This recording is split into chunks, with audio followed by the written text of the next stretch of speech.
Hello, this is Merrill Taylor with Tax Tutor. I'm a CPA that's been working in taxes and accounting for the last 20 years. I've helped thousands of clients file tax returns and helped clients save millions of dollars in taxes over that time.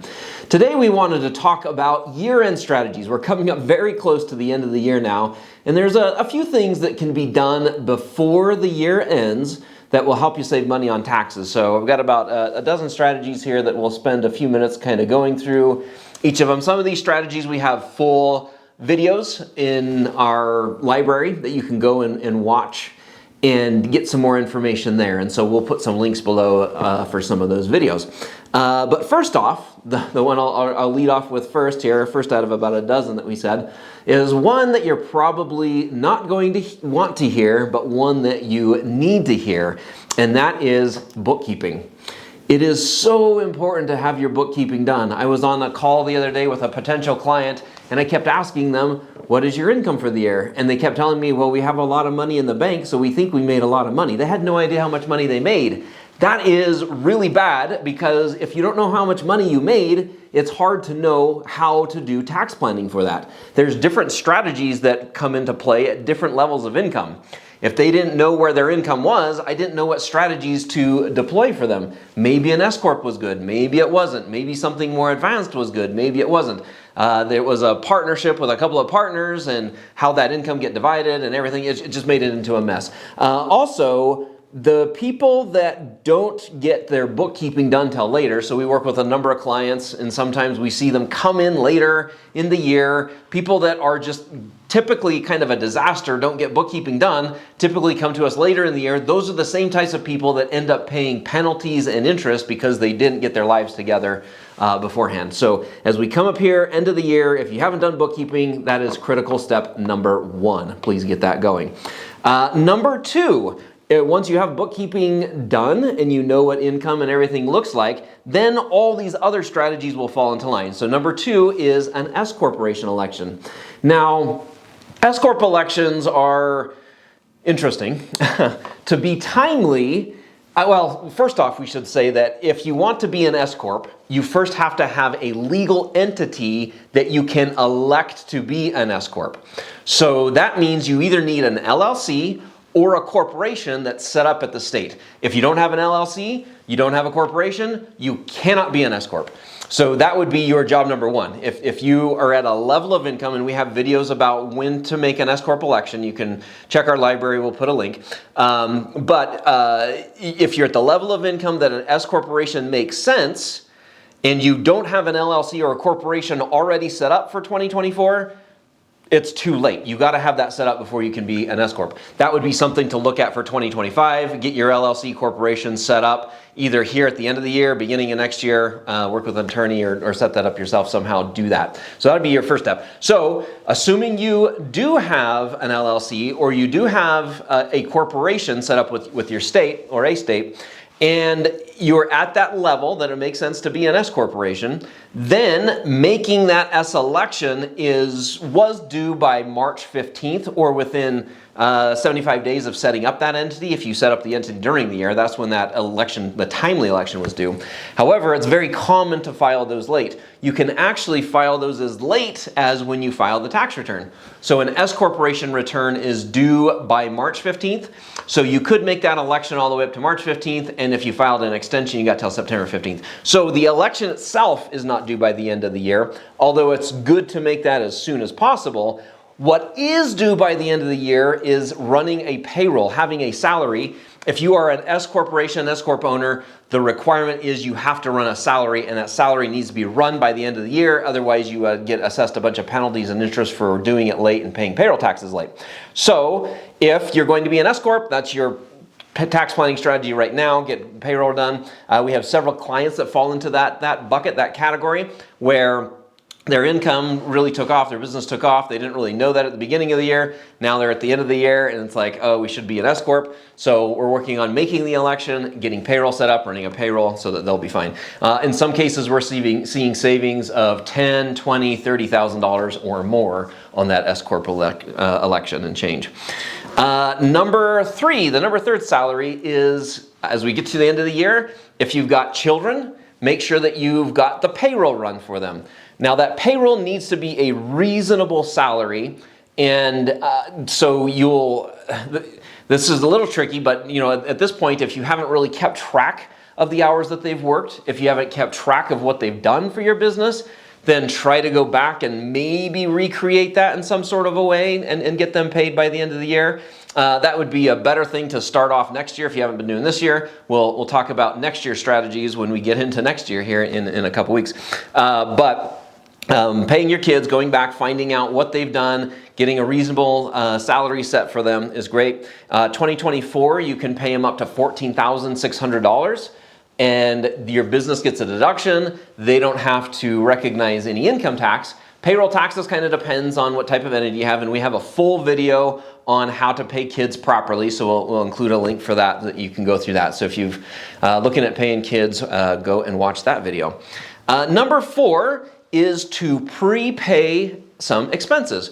Now, the tax code allows you to prepay up to 12 months of expenses. So rent, let's say you have an office, I'm here in my office. If I wanted to, I could talk with the person that owns the building, the landlord, and say, hey, I want to prepay my rent for the entire year and give them a bunch of money and do that. I typically don't recommend that because prepaying rent for an entire year, it's a huge cash drain on you, right? And then you're just robbing expenses from next year and pulling them into this year. So then next year, now you don't have those expenses for next year. And so it creates that kind of a problem. However, prepaying maybe a month or two, like rent's due on the first day of the month, right? If you paid that rent December 31st, just one day early, that's not a huge cash flow difference, one day. But in terms of a deduction, it makes a huge difference because now it's deductible in 2024 versus 2025. So you've basically accelerated that expense an entire year. So prepaying expenses, maybe a month or two of certain expenses that might be coming up could certainly be beneficial and helpful that way. The other thing to do is just stop collecting money. Stop billing your customers. That could have varying results, right? So if you've got people that just take a long time to pay, maybe you could bill them now and they're not going to pay you till next year anyway. Maybe if you're worried about if you're going to get paid, then maybe getting paid now is better than billing somebody later and not getting paid at all. So there's those sorts of considerations. But if you've got a good client base, you know that they're going to pay, you know that they're good for invoices that you send out, maybe you just wait a couple weeks, but wait till next year, send those out then and recognize the income next year.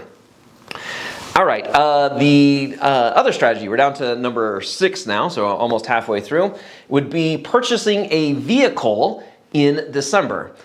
When you purchase a vehicle, you are able to write off the business percentage of that vehicle. And I should say we have an entire vehicle deduction video, so we'll put a link in there as well. But when you buy that vehicle, the deduction is based on your business use. And you need to keep track of your mileage to prove the business use. So even if you're going to say take depreciation and deduct the actual expenses of that vehicle, you still have to track the mileage to prove to the IRS what your business percentage was. Because if you go and buy a vehicle and depreciate it and write everything off 100%, the IRS is going to say, oh, hey, that's great. What is your proof that that vehicle is used 100% for business? And that's where they're going to look at mileage logs. So mileage logs are required no matter how you're deducting a vehicle, whether it's the standard mileage or the actual expense. And so now here we are in December. Let's say you buy a vehicle within the last 2 weeks of December. Now you're keeping a mileage log for 2 weeks. That's really easy to keep a mileage log, and even easier just to only use that vehicle for business use. So you can just say, okay, I'm going to buy this vehicle for a couple of weeks toward the end of the year, just going to use it for business use and document all that. And then when you get into doing the tax returns, even though when you get into the next year, 2025, if you're not using that vehicle 100% for business, that's okay. We want to be careful about that business use. It still needs to be above 50% or else we're going to have some recapture on it. But as long as you have used that vehicle 100% for business use in 2024, your 2024 tax return can show 100% business use, and that's fine. And then again, as long as you don't fall below 50% business use in 2025, you won't have any depreciation recapture or any kind of negative effects that come out of that. So look at purchasing a vehicle in December. Number 7 would be having a board of advisor meeting. So you run your business. You may have family that works for your business or other people that works for your business. You could set up a board meeting to go through your year, plan for the next year, kind of talk about all business things. And the holidays is a great time to do that because family is getting together and talking about things. And so that could make a regular family dinner a business deduction. The food and any activities or anything like that are done could be considered a business deduction and taken as a business expense. So make sure you're holding your board of advisor meeting here before the end of the year and deducting any expenses that go along with that. Maybe you've got to bring family in from out of town. Their travel would now be deductible coming in because they're coming in for this board meeting that you're going to hold. So travel, meals, team building activities that you might be doing with one another during the holidays could all be deductible expense. All right, moving on to number 8. If you are, let's say you're a S corporation, you're taking a salary from your S corp like you're supposed to, and you're set up on a 401k plan inside of your business, then funding that 401k by the end of the year would be helpful. Sometimes there's things you can do after the year or up to the deadline of the return, but there's some plans that require those fundings to be done during the year. And so if you have one of those plans that you need to be funded before the end of the year, then make sure you're looking at that and getting that funded and taken care of. Number 9 is the HSA, the Health Savings Account. Now, this one isn't truly a year-end type of a strategy because you actually have until April 15th to make an HSA contribution. So that's something to keep in mind. If you're concerned or worried like, oh, I need to fund my HSA by the end of the year, that's not a worry. You've got till April 15th to put any money into an HSA and still have it count for the prior year, for the, in this case, the 2024 tax year. But have it on your mind. Have it on your mind of that HSA needs to be funded and maybe start, if you don't have a savings or some money ready for that, you can take the next few months and get a savings, get something ready. So even though it's not due for a few months, it's something to start planning and thinking about now. Number 10 is an opportunity to kind of go back and find expenses that you've already paid for but may not be reflected on the books of your business. A very common one that we run into is going out to dinner, going out to meals with your spouse or other people that are involved in your business. So for me and my wife, we go out to dinner usually on a weekly basis, and we always talk about business. We both owners in the business, we both work in the business, we both get a W-2 from the business. We are legitimate business people, right? So when we go out to dinner and we talk about business, that's a business meal. So for me, I always put that on a business credit card. If you haven't been doing that, if you haven't been putting on a business card up to this point, you can still go back. It doesn't matter if you've run through the business or not. You can go back through credit card expenses, bank accounts, wherever you paid for those meals, go out and grab those. Now, it's a little tricky because, if you were audited by the IRS, they would want to see a receipt for it. So make sure that you've got some kind of receipts, hopefully that you've kept for it. And then they would want to see who was at that meal and what was discussed. So if you can kind of in your mind go back and remember, okay, we went out to dinner this date, I do have the receipt, it was me and my wife, and this was what we discussed. That would be helpful. If you haven't been doing that, that's a great strategy to start doing in the next year, and we'll cover that in a upcoming video as well.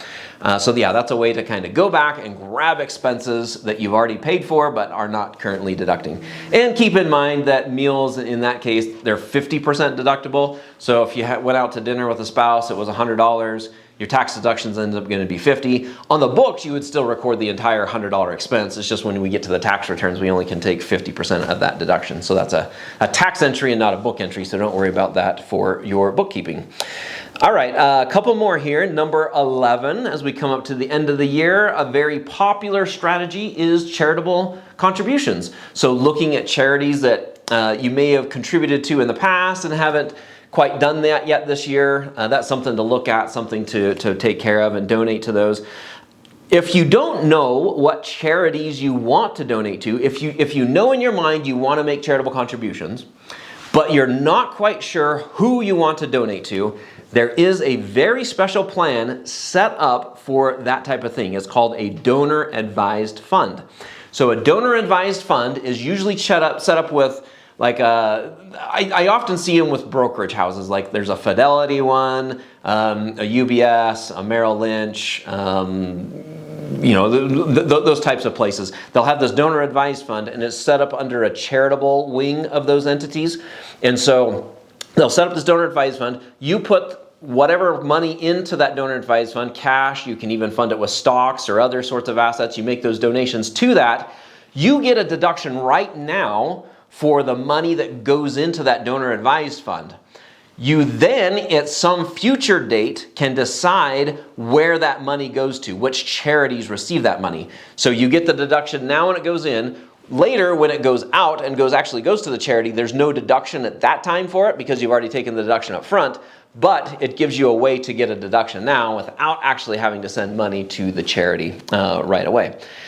All right, and our last and final tip for year-end tax savings would be to look at stocks. So we have a number of clients that have investment portfolios and things like that have usually appreciated during the year. This year we're seeing lots of gains in those. And so if there's an opportunity to go in and find losses, stocks that are sitting at losses, you can go in, it's called harvesting losses. So you can talk to your financial advisor about that and say, hey, have we harvested losses in there? This year, 2024, everything seems to be up. So all the financial advisors and clients that we've been meeting with have said, there's no losses to harvest. We'll keep an eye on it. And if anything pops up by the end of the year, we'll harvest those, but that's something to take a look at. So there are a dozen things that you can go and look at before the end of the year, work on getting those implemented. Again, we have a lot of longer videos on some of those. So we'll put some of those links down below that you can go and watch and get that financial house in order and be ready for tax season that will be coming up. If you want to continue to get tips and tricks and things like that as we go forward, next year, 2025, is going to be a huge tax year. We expect to see a lot of tax changes with the new administration coming in. Make sure you subscribe to our channel. You can also go to taxtutor.com, subscribe to our newsletter there. We'll send out a weekly newsletter with information with all these tax updates. So we'll look forward to talking with you soon.